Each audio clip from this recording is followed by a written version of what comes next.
والصلاة والسلام على سيد المرسلين أما بعد فأعوذ بالله من الشيطان الرجيم بسم الله الرحمن الرحيم الصلاة والسلام عليك يا رسول الله وعلى آلك وأصحابك يا حبيب الله الصلاة والسلام عليك يا نبي الله وعلى آلك وأصحابك يا نور الله.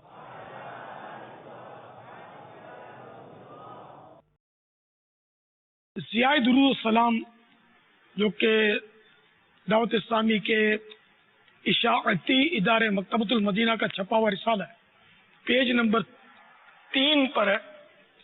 فرمان مصطفیٰ صلی اللہ تعالی علیہ وآلہ وسلم جو مجھ پر ایک دن میں 50 بار درود پاک پڑھے، قیامت کے دن میں اس سے مصافحہ کروں یعنی ہاتھ ملاؤں گا. صلو علی الحبیب صلی اللہ تعالی علی محمد. الحمدللہ 1437 ہجری کے شوال المکرم کی آج 26ویں شب ہے. عالمی مدنی مرکز فیضان مدینہ میں کثیر عاشقان رسول جمع ہے. خصوصاً افتتاح بخاری کا بھی سلسلہ ہونا ہے انشاءاللہ عز و جل. ہمارے عالمی مدنی مرکز فیضان مدینہ کے درجہ دور حدیث شریف کے کثیر طلبہ کرام بھی ہمارے مدنی مذاکرے میں شریک ہیں. صلو علی الحبیب صلی اللہ تعالی علی محمد. آپ سوالات کیجیے، ہر سوال کا جواب وہ بھی ثواب دے پاؤں یہ ضروری نہیں، بن پڑا تو عرض کرنے کی کوشش کی جائے گی. بھول کرتا پائیں فوراً میری اصلاح فرمائیں. مجھے آئیں بائیں شائیں کرتا اپنے موقف پر بلا وجہ اڑتا نہیں، شکریہ کے ساتھ رجوع کرتا پائیں گے انشاءاللہ عز و جل. صلو علی الحبیب صلی اللہ تعالی محمد. سگریٹ ایک ایسی عادت ہے کہ جب لگ جائے تو چھوڑنا کافی مشکل ہو جاتا ہے، اور پینے والے اس کے کش لگا لگا کر کچھ یوں اس کا دھواں منہ سے نکال کر خارج کرتے ہیں کہ گویا انہوں نے بہت کمال کر دیا ہے. بہت سے لوگ کہتے ہیں کہ جو لوگ سگریٹ پیتے ہیں اس سے زیادہ سگریٹ اس انسان کی زندگی کو پیتی ہے. سگریٹ کے ہر پیکٹ پر یہ تحریر ہوتی ہے تمباکو نوشی کا انجام منہ کا کینسر، لیکن پھر بھی لوگ پیتے ہیں. تو آپ سے سوال یہ ہے کہ نقصانات معلوم ہونے کے بعد بھی لوگوں کا ایسا کرنا کیسا، اور آپ مزید اس کے نقصانات کے بارے میں کچھ ارشاد فرمائیں. اور اکثر لوگ بھرے مجمع میں بس میں سگریٹ پیتے ہیں جس سے لوگوں کو بھی تکلیف کا سامنا کرنا پڑتا ہے. کیا یہ حقوق العباد کے خلاف ہے؟ سگریٹ ہو، بیڑی ہو، حقہ ہو، نہ تمباکو نوشی اسموکنگ، نہ تمباکو پینا یا تمباکو کھانا. اب یہ کہ اس کو مطلقاً تو ناجائز کوئی بھی نہیں کہے گا، بلکہ اگر کوئی ماہر طبیب اس کے استعمال کی اجازت دے بطور علاج تو اس کی بھی گنجائش ہے کہ پیٹ اور دانتوں کے بعض امراض میں تمباکو کا استعمال مفید بھی ہوتا ہے. لیکن یہ صرف اور صرف ڈاکٹر کے مشورے سے یہ علاج کیا جا سکتا ہے. تو یوں پتہ چلا کہ یہ مطلقاً ناجائز تو نہیں ہے، بلکہ بہتر ہے اگر علاج میں وہ کام آ رہا ہے تو. لیکن اکثر اس کے نقصانات ہی بیان کیے جا رہے ہیں، اور اس کا انجام کینسر ہے یہ جو لکھا ہوتا ہے یہ بھی اپنی جگہ پر درست ہے. یعنی جس کے لیے یہ مفید نہیں ہے، ڈاکٹر نے اس کو تجویز نہیں کیا، اب وہ اپنے طور پر پیے جا رہا ہے اور حد سے تجاوز کر رہا ہے، تو عین ممکن ہے کہ اس کو پھیپھڑے کا کینسر ہو جائے، سانس کی نلی کا کینسر ہو جائے. تو اس سے تو بچنا ہی چاہیے. ہاں، ناجائز ہونے کی صورت اس کی یہ ہو سکتی ہے کہ جیسے کہ کسی کو طبیب حاذق یعنی ماہر ڈاکٹر نے جو اس فیلڈ میں بھی ماہر ہے، جو جانتا ہے اس کے نقصانات کو، وہ آپ کو منع کرتا ہے کہ نہیں آپ کے لیے مضر ہے، تب تو اس سے بچنا ہوگا. اور آپ کا تجربہ ہے کہ جب سگریٹ پیتے ہیں تو آپ کو نقصان ہوتا ہے، تو جو تجربہ کار ہو اور نقصان ہو رہا ہے اس کو، تو اب اس کا سگریٹ نوشی کرنا، تمباکو پینا یا تمباکو کھانا، جس سے اس کو اپنا تجربہ ہے اور ظن غالب ہے کہ اس کے استعمال سے اس کو نقصان ہونا ہے، تو اب اس کا استعمال اس کے لیے مکروہ تحریمی ہے، جو کہ ناجائز و گناہ ہے. اب یہ صرف سگریٹ پر نہیں ہے، یہ کھانے پر بھی ہے، پینے پر بھی ہے. اگر کھانا کھا لیا، سیر ہو گئے اور ظن غالب آیا کہ مزید کھاؤں گا تو پیٹ میں گڑبڑ ہو جائے گی، ڈسٹرب ہو جائے گا پیٹ، نہ بیمار ہو جائے گا، معدہ خراب ہوگا، تو اب جو مزید حصہ کھانے کا کھائے گا تو یہ بھی مکروہ تحریمی، ناجائز اور گناہ. اسی طرح پانی اتنا پی لیا کہ اب پیے گا تو بیمار ہو جائے گا، تو اب یہ مزید پانی پینا، یا اسی طرح شربت یا جو بھی مشروب ہے کہ اس کا ظن غالب ہے کہ اب میں نے اتنا پی لیا، مزید پیوں گا تو گیا میں بیمار ہو جاؤں گا، تو اس کا تجربہ ہے یا ظن غالب ہے اس کا، تو اب بھی یہ مزید استعمال اس کا ناجائز ہے. اسی طرح دوسری تمام چیزوں کو آپ دیکھ سکتے ہیں. مثال کے طور پر شوگر کا مریض ہے، اس کا تجربہ ہے کہ مٹھائی کھاؤں گا تو میری شوگر ہائی ہونی ہے، تو اب اس کو اس کے مرض میں شدت آ رہی ہے مٹھائی کھانے سے، اب اس کا مٹھائی کھانا ناجائز ہو جائے گا. اچھا، اس کے مقابلے میں کسی کی شوگر ہی لو ہے تو اس کے لیے مٹھائی کھانا مفید ہے، مگر وہ ڈاکٹر کے مشورے سے، کیونکہ مٹھائی میں صرف مٹھاس نہیں ہے، اس میں کولیسٹرول بھی ہے، ٹرائیگلیسیرائڈ بھی ہے، اور پتہ نہیں کیا کیا الا بلا ہوتی ہے، تو اور امراض بھی اس کو نہیں ہونے چاہیے جس سے ان امراض کو نقصان ہوتا ہو. اسی طرح ٹھنڈا پانی پیے گا تو پتہ ہے کہ ٹھنڈا پانی پیوں گا تو نزلہ ہو جائے گا، گلا میرا پکڑا جائے گا، اس کو تجربہ ہے، تو اب وہ ٹھنڈا پانی بھی نہ پیے، کیونکہ اپنے آپ کو نقصان پہنچانے کی بھی اجازت نہیں ہے. اب میں چاہوں کہ میں اپنی انگلی کاٹ کر خون نکال دوں تو یہ ناجائز ہے کہ بلا ضرورت میں نے ایسا کیا. اب اس کی ضرورت ہے، ضرورتاً ڈاکٹر کٹ لگا کر خون نکالتے ہیں، جی ہاں، وہ سرنج سے تو نکالتے، کٹ لگا کر بھی نکالتے ہیں. تو اب یہ کٹ لگا کر اس لیے نکالا کہ وہ بلڈ ٹیسٹ کریں گے تو جائز ہے، بلکہ گوشت کا پیس بھی نکالتے ہیں، بایوپسی، کینسر کا مرض چیک کرنے کے لیے بایوپسی کرتے ہیں، متاثرہ جگہ سے بوٹی نکالتے ہیں تھوڑی سی، ویسے کوئی بوٹی نوچے تو گناہ گار ہوگا، مگر اب چونکہ ٹیسٹ مقصود ہے، بایوپسی مقصود ہے اور مرض تک پہنچنا مقصود ہے، اور یہ کرنے والا ڈاکٹر ہے جس نے سجیشن کیا، جس نے مشورہ دیا، وہ ماہر طبیب ہے، تو اب وہ گوشت کی بوٹی نکالنا جائز ہے. تو بے تحاشا جو بد پرہیزیاں کرتے اور بیمار پڑتے ہیں، ان کو غور بہت کرنا ہے کہ یہ کھاؤں کہ نہیں کھاؤں، کھاؤں کہ نہیں کھاؤں. لیکن کوئی کھا رہا اس کو گناہ گار مت بولنا، کیونکہ وہ آپ طبیب حاذق، ظاہر ہر سامع تو طبیب حاذق نہیں ہے، ماہر طبیب یا خود تجربہ کار کہ یہ چیز کھاؤں گا تو مجھے فلاں بیماری لگ جائے گی، اس کا تجربہ ہے، پہلے بھی میں جب کھایا ہے میں بیمار پڑا ہوں، تو اب پھر بھی یہ چیز کھائے گا تو ظاہر کہ جبکہ ظن غالب اس وقت موجود ہے اور کھائے گا تو گناہ گار ہوگا. یہ پورا اگر یہ اصول یاد رکھ لیں گے نا تو انشاءاللہ آپ کو ہر چیز میں وہ غور کرنے میں مدد ملے گی، اور اپنی صحت کا خیال رکھنے کا یہ اہم اور بہترین مدنی پھول ہے. واللہ تعالی اعلم ورسولہ اعلم عز وجل وصلی اللہ تعالی علیہ وآلہ وسلم. صلو علی الحبیب صلی اللہ تعالی علی محمد. ماشاءاللہ آج ہمارے سینکڑوں طلباء کرام ملک کے مختلف مقامات پر دورہ حدیث سے جنہوں نے فراغت حاصل کی، دورہ حدیث مکمل کیا ہے، وہ ہیں، اور دعوت اسلامی کے عالمی مدنی مرکز فیضان مدینہ باب المدینہ میں بھی الحمدللہ یہ طلباء کرام اس وقت جمع ہوں گے، اور ساتھ ہی ساتھ آج وہ طلبہ کرام بھی بالخصوص شرکت ہوں گے. جیسے ابھی آپ منظر دیکھ رہے ہیں کہ یہ طلبہ کرام بھی مدنی مذاکرے میں شامل ہیں، اور ان کا انشاءاللہ اس وقت تھوڑی دیر کے بعد افتتاح بخاری کا بھی معاملہ ہوگا کہ بخاری شریف کی حدیث پاک بیان کی جائے گی اور اس کی وضاحت بھی کی جائے گی. وہ مدنی پھول بھی انشاءاللہ بیان کیے جائیں گے.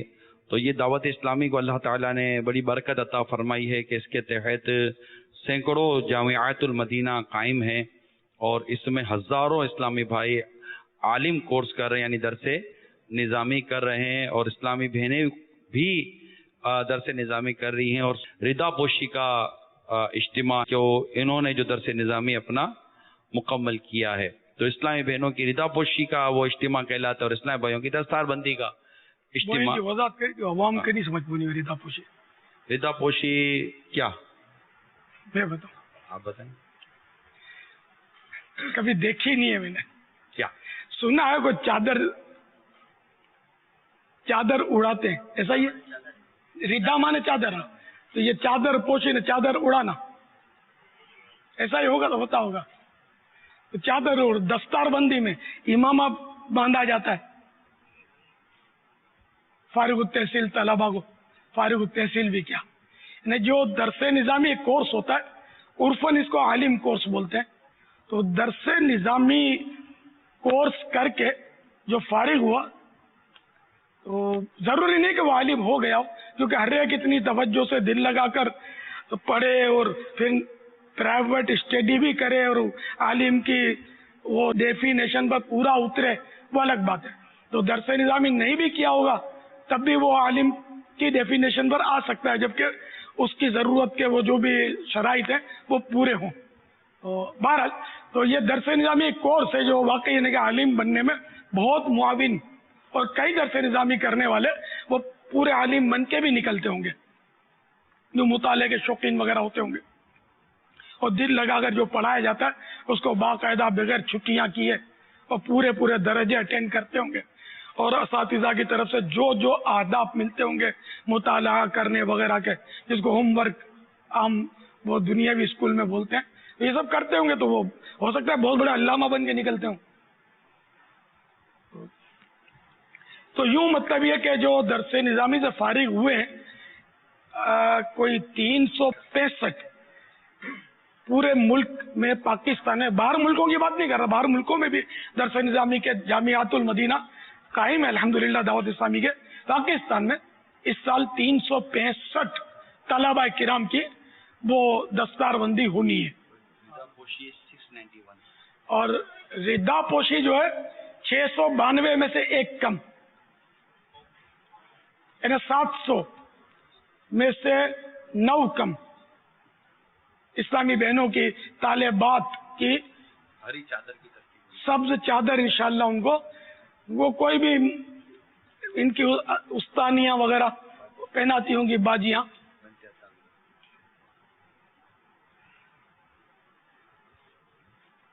میں تو سب کو مبارکباد پیش کرتا ہوں قبل از دستار بندی اور قبل از ردا پوشی، کہ اللہ آپ سب کو علم نافع عطا فرمائے.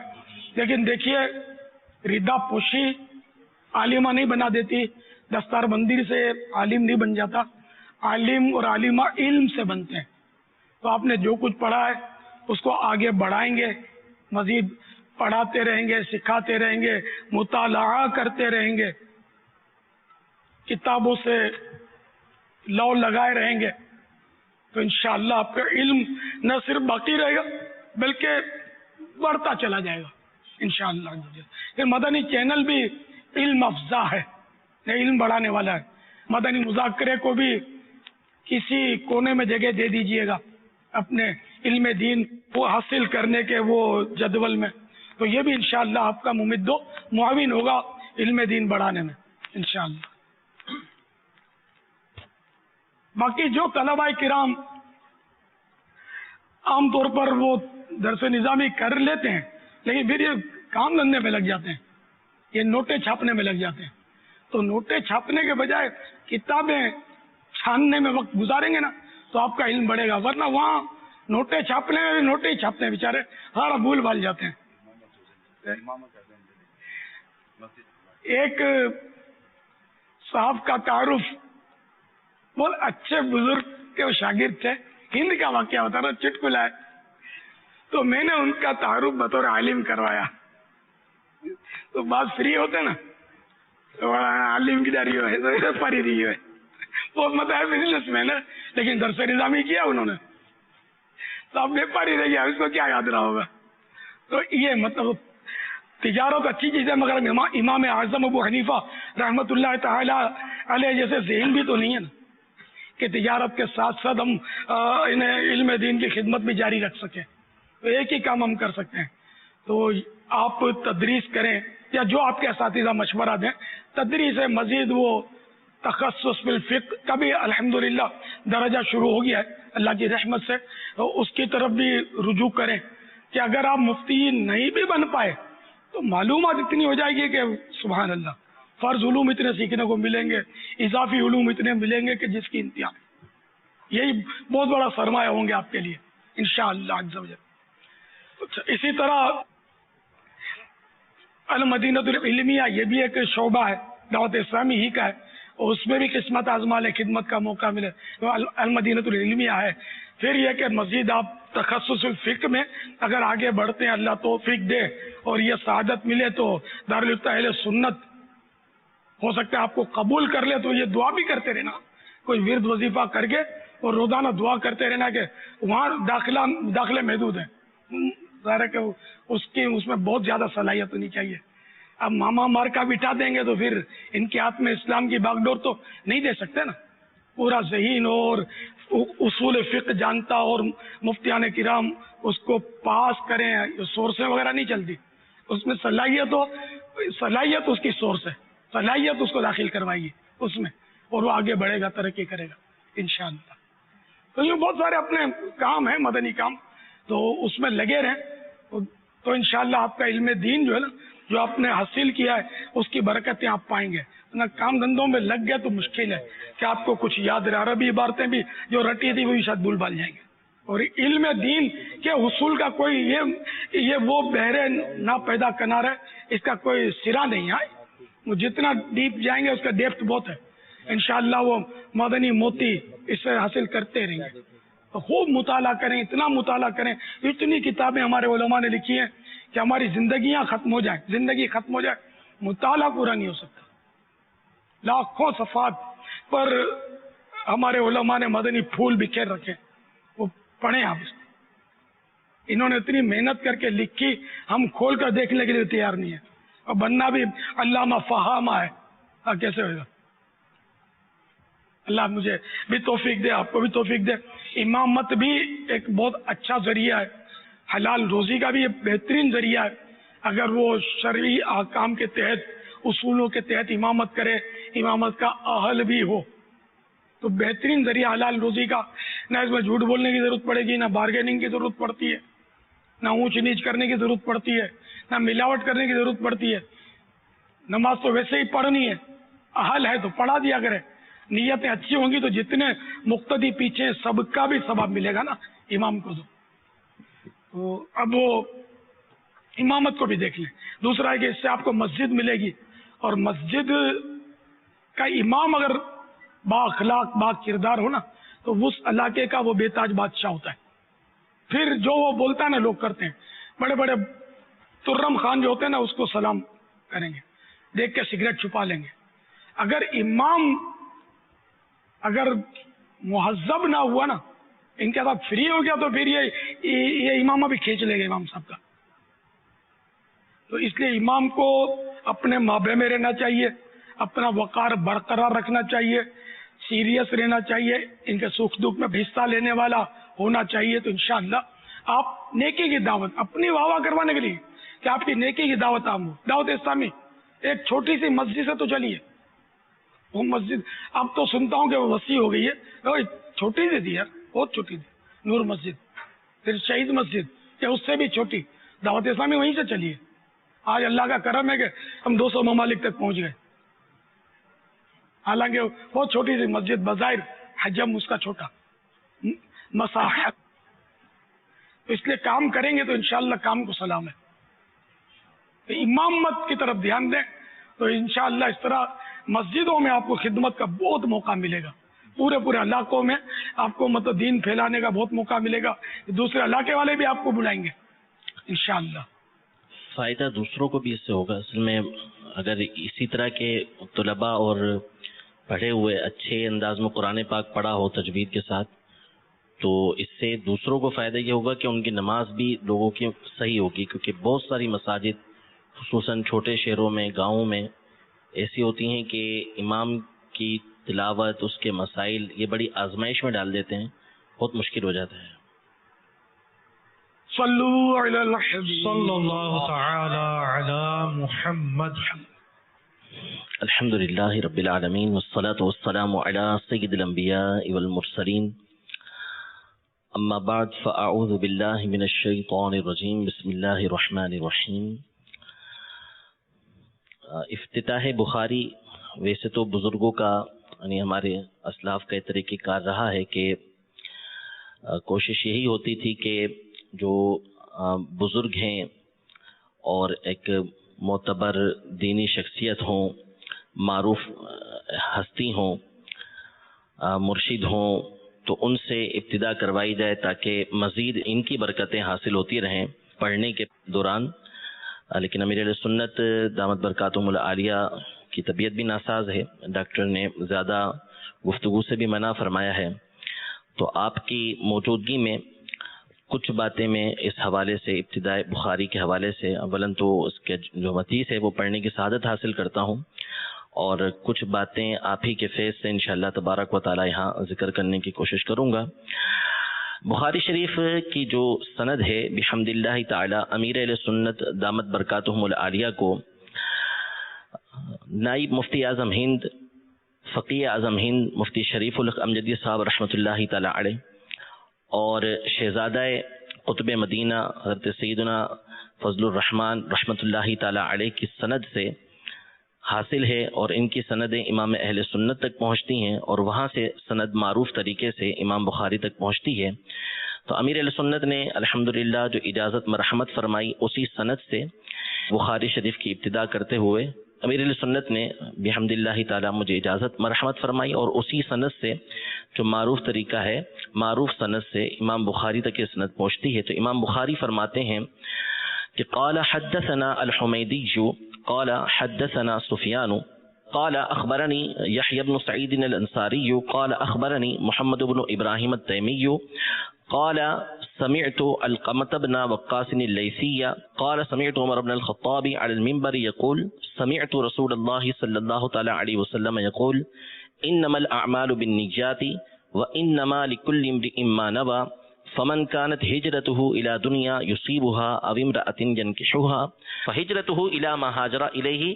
یعنی امام بخاری رحمۃ اللہ تعالی علیہ اپنی سند کے ساتھ سیدنا عمر بن خطاب رضی اللہ تعالی عنہ سے روایت کرتے ہیں کہ نبی کریم صلی اللہ تعالی علیہ وسلم کو انہوں نے فرماتے ہوئے سنا، حضور سرور دو عالم صلی اللہ تعالی علیہ وسلم نے ارشاد فرمایا کہ اعمال کا دار و مدار نیتوں پر ہے، اور ہر شخص کے لیے وہی کچھ ہے جس کی اس نے نیت کی ہے۔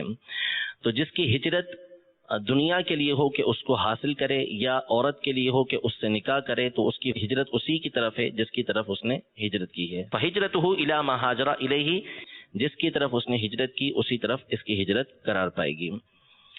اس حدیث مبارکہ کو علماء نے ام الاحادیث شمار کیا ہے، یعنی احادیث کی اصل اور بنیادی جو حدیث ہے ان میں اس حدیث پاک کو شمار کیا گیا ہے۔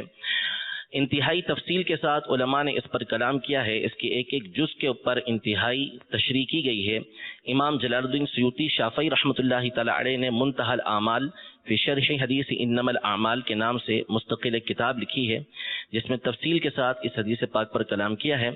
میں کچھ باتیں اس حوالے سے عرض کرتا ہوں کہ امام شافعی رحمۃ اللہ تعالی علیہ کے استاد گرامی امام عبد الرحمن بن مہدی رحمۃ اللہ تعالی علیہ ارشاد فرماتے ہیں اس حدیث پاک کی اہمیت کو بیان کرتے ہوئے کہ جو شخص بھی کوئی کتاب لکھنا چاہے تو وہ اپنی کتاب کی ابتدا اس حدیث پاک سے کرے، اور فرماتے ہیں کہ لو صنفت کتابا لبدأت فی کل باب من هذا الحدیث، کہ اگر میں کوئی کتاب لکھوں تو اس کتاب کے ہر باب سے پہلے اس حدیث پاک کو لکھوں گا، تاکہ ہر باب میں تصحیح نیت کے اوپر، اچھی نیت کے اوپر تنبیہ ہوتی رہے۔ ارشاد فرمایا انما الاعمال بالنیات، اعمال کا دار و مدار نیتوں پر ہے، یعنی جو بھی عمل عبادت بنے گا اس کے عبادت بننے کے لیے شرط یہ ہے کہ اس میں نیت پائی جائے۔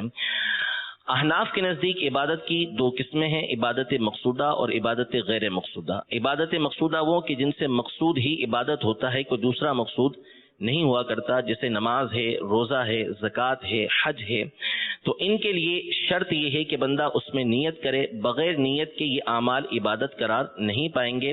اور عبادت کی دوسری قسم ہوتی ہے عبادت غیر مقصودہ، جیسے نماز کے لیے وضو کرنا ہے، نماز کے لیے چل کر مسجد کی طرف آنا ہے، تو یہ اعمال ویسے تو نیت کے بغیر وجود میں آ جائیں گے، لیکن عبادت اس صورت میں بنیں گے، ثواب ان پر اس صورت میں ملے گا جب اس میں نیت کی ہو۔ اگر نیت کی ہے تو وضو کرنے پر ثواب ملے گا، ورنہ وضو پر ثواب نہیں ملے گا۔ پھر آگے فرمایا وَإِنَّمَا لِكُلِّ امْرِئٍ مَّا نَوَىٰ، کہ ہر شخص کے لیے وہی کچھ ہے جس کی اس نے نیت کی ہے۔ اس جملے کے حوالے سے امام قرطبی رحمۃ اللہ تعالی علیہ ارشاد فرماتے ہیں کہ یہ پچھلے جملے کے لیے تاکید ہے، انما الاعمال بالنیات، مزید تاکید کرتے ہوئے، تنبیہ کرتے ہوئے نبی کریم صلی اللہ تعالی علیہ وسلم نے یہ ارشاد فرمایا وَإِنَّمَا لِكُلِّ امْرِئٍ مَّا نَوَىٰ، کہ ہر شخص کے لیے وہی کچھ ہے جس کی اس نے نیت کی۔ لیکن امام قرطبی رحمۃ اللہ تعالی علیہ کے علاوہ دیگر علماء نے یہ ارشاد فرمایا کہ جملہ تاکیدی نہیں بلکہ یہ تاسیس کے لیے ہے، یعنی یہاں سے نبی کریم صلی اللہ تعالی علیہ وسلم ایک نیا حکم ارشاد فرما رہے ہیں۔ پہلے میں یہ ارشاد فرمایا کہ اعمال تابع ہیں نیتوں کے، کہ اعمال عبادت اس وقت بنیں گے جب کہ اس میں نیت کی جائے، اور اگلے جملے سے یہ ارشاد فرمایا کہ نیت کرنے والے کی نیت کے مطابق اس کو ثواب ملے گا، یعنی اگر اس نے اچھی نیت میں مزید اخلاص ہے اس کے تو اس صورت میں زیادہ ثواب ہوگا، اخلاص کی کمی ہے تو اس کے اندر ثواب کی کمی ہوگی۔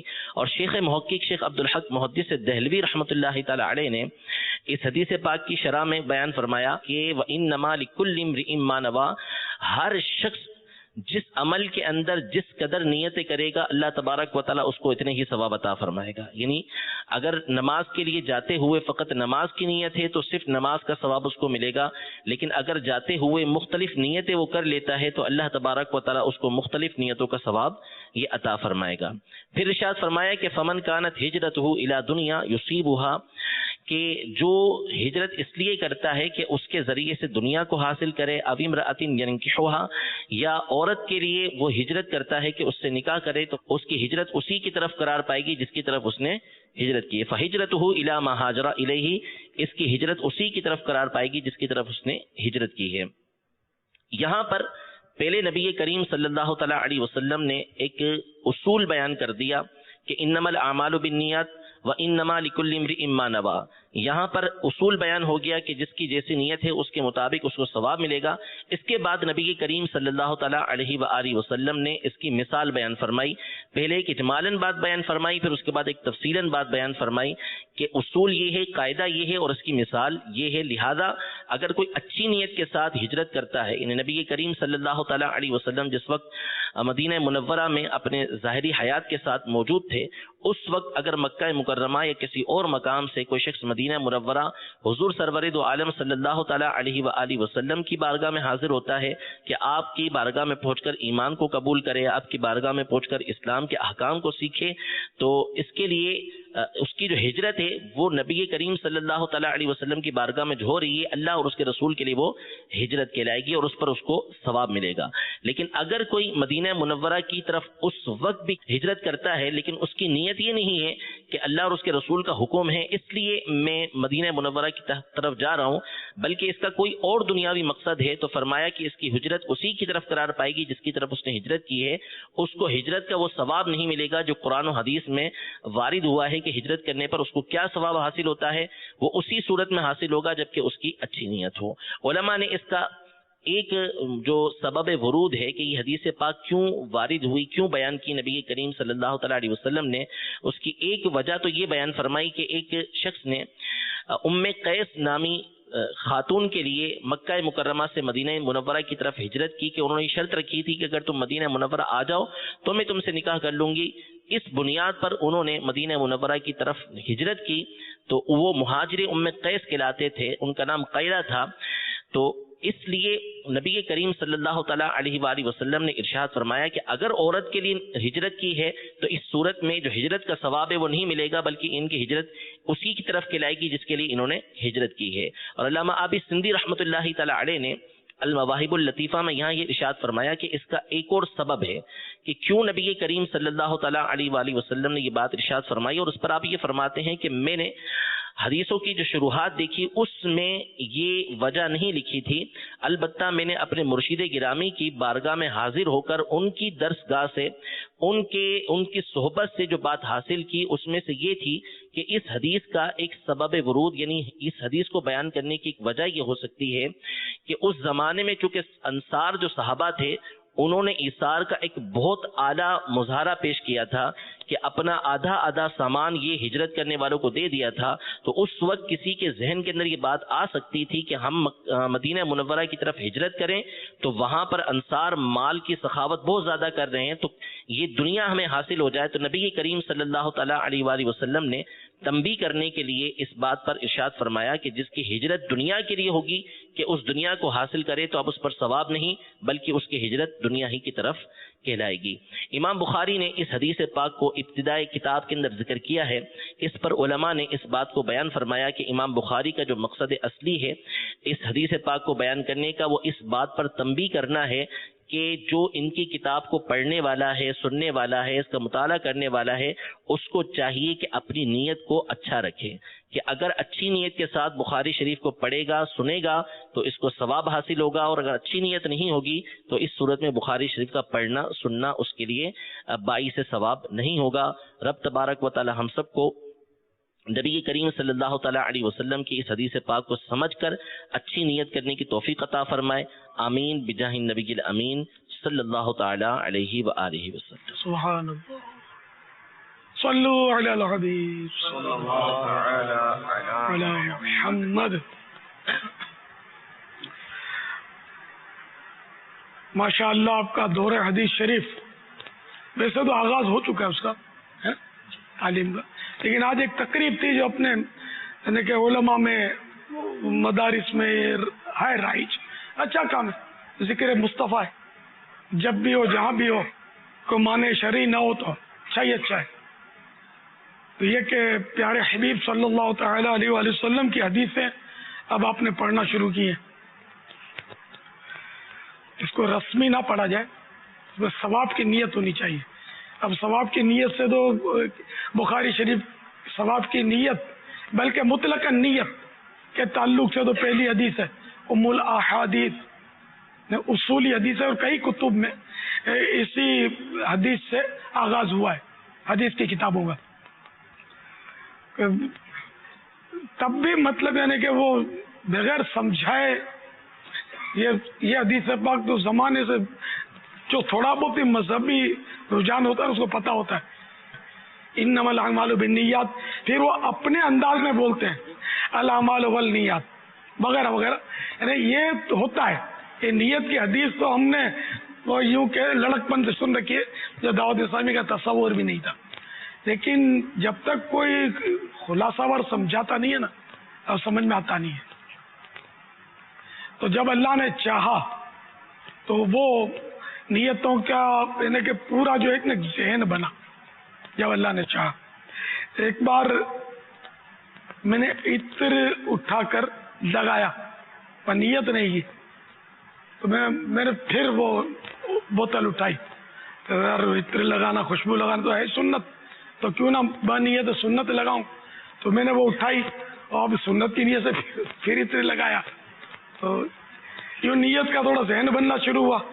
مدینۃ الاولیاء ملتان شریف میں وہ نیت کا پھل، یہ میں نے ایک بیان تیار کیا، تو اس سے الحمدللہ ایک دعوت اسلامی کے مدنی ماحول میں ایک نیت کا چرچا ہوا کہ بھائی نیت بھی ایک کوئی ہے مطلب کہ جو کی جاتی ہے، اور اس سے پہلے اتنا رجحان کم تھا نیتوں کی طرف۔ میں ایک چٹکلا سناؤں، کوئی مزید اشارہ کچھ بھی نہیں، ایک بڑی شخصیت نام ہے ان کا، تو وہ جب سنے تو اتنا متاثر ہوئے، حالانکہ وہ پڑھتے پڑھاتے ان کو زمانہ گزر گیا،